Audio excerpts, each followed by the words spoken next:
About 3 weeks ago, I came across this Gramovox vertical turntable on Facebook Marketplace. It was priced only $20. I thought it was so cheap, I had to at least try for it. So I contacted the seller, and I was surprised. He responded almost right away. And I asked him if it was available. He said, yeah. And I said, well, I'd like to come over and buy it. Sent me his address, and I drove the 25 miles there and back to pick it up and bring it home. Retail, these are like $900. And when they first came out, they were about $400, and I was tempted to buy one, but I just didn't. I'm glad I did, and I got one for basically 10 cents on the dollar. It's fairly well made. The base has a nice amplifier. It's covered with a light wood veneer. The tone arm is a carbon fiber material. The plinth and the platter are made out of a dense acrylic type of material. It's got some weight and mass to it, so it sounds pretty good.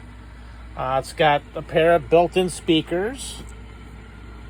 Not very big, but they put out enough sound. Not too much bass, but I think for what they are, they're fine. Uses a 12-volt power supply. Originally, this had two mats, a 45 adapter. This one came with one mat, no adapter. If I want an adapter, I'd have to pay $5 for it through Gramovox. The belt, it's not a flat belt that you normally see on turntables. It's kind of a big O-ring. It's rounded, but that's $42. And if I want them to have servicing it back to brand new, it costs $200. So ordering parts from Gramovox is it's too expensive. I think it's really high. But I think it's a pretty good setup. I think the vertical format's kind of a gimmick. Instead of using gravity for stylus pressure, it uses a little spring, and then you counteract that with the counterbalance. And the way the tone arm is mounted on the cabinet acts as its own anti-skate, so it's pretty good. I think it's pretty kind to records. And you think it'd be kind of hard to put records on the spindle, but the spindle is threaded with a screw thread, so you can attach that hold down nut. But it grips the record pretty well, so there's really not much danger of it falling off.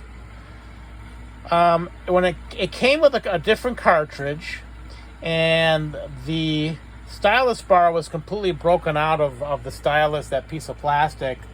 But it didn't sound right. It was all distorted, and it wouldn't track. It would kind of slide across the record. So I brought it to a friend, and he tried rewiring it, half a dozen different ways, and it just wouldn't track or play right. So I put a different cartridge on it, and it solved the problem. So there's something wrong with the first cartridge or the stylus, or a combination of the two. So I wasted $18 on a new stylus, but I have an extra if I need it. But I think it sounds really good, for the small speakers, and I think it's worth certainly worth the $20 I paid for it. But I'll demonstrate a record. I have an old Ray Noble reissue on LP. It's mono, but I think it sounds pretty good.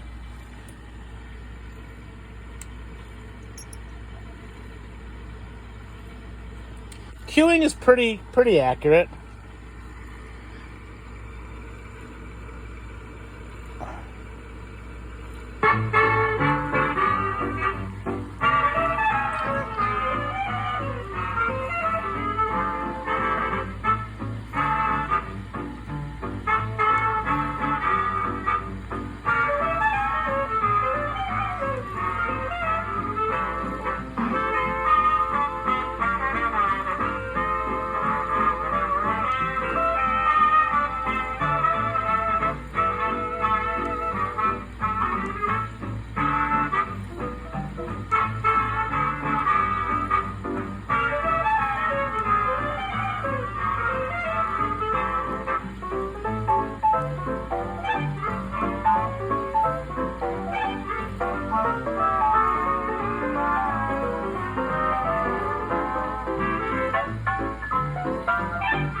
thought that sounded pretty good. I bet a stereo record would sound a bit better.